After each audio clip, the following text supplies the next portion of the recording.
बच्चों, आज हम कहानी पढ़ेंगे जिसका नाम है काकी।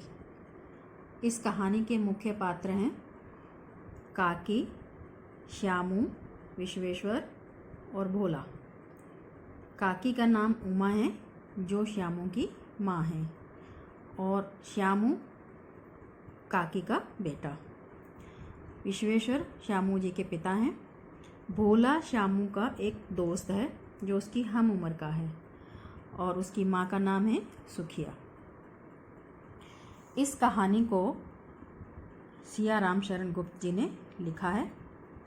इनका जन्म 4 सितंबर 1895 चिरगांव उत्तर प्रदेश में हुआ था। ये मैथिली शरण जी गुप्त जी के भाई हैं।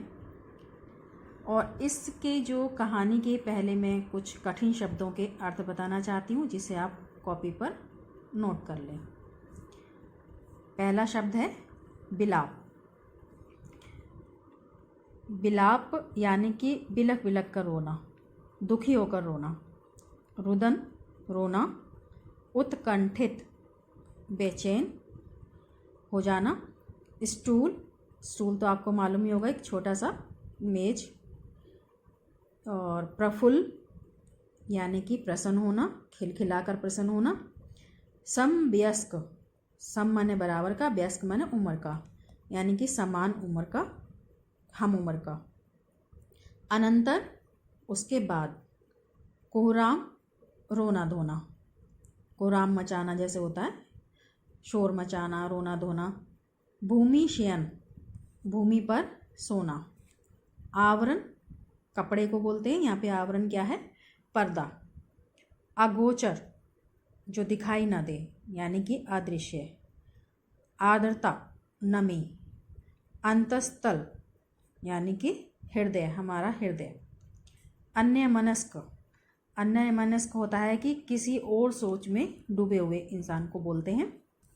मुखबिर, मुखबिर यानी कि खबरी। मुखबिर का मतलब होता है कि कोई जब किसी को कोई सूचना देता है, खबर देता है, तो उसे हम मुखबिर बोलते हैं। हत बुद्धि, हत माने मर गई हो, बुद्धि माने बुद्धि। जिसकी बुद्धि मर जाए या कुछ सोचने समझने की अवस्था ना हो, ऐसे व्यक्ति की बुद्धि को कहते हैं कि हत बुद्धि। इन शब्द अर्थों को आप अपने कॉपी पे उतार लेना और इन्हें अच्छे से याद कर लेना ताकि आपको कहानी पढ़ने में कोई कठिनाई ना आए। कहानी एक बहुत प्रसिद्ध कहानी है जो छोटे से बच्चे श्यामू के इर्द गिर्द घूमती है और श्यामू की माँ काकी जिसकी मृत्यु हो गई है, पूरी कहानी में उन काकी का ही वर्णन है और श्यामू की मनोदशा का कि माँ की डेथ के बाद, मृत्यु के बाद बच्चे के साथ बच्चा कैसा सोचता है, उसकी दशा कैसे होती है।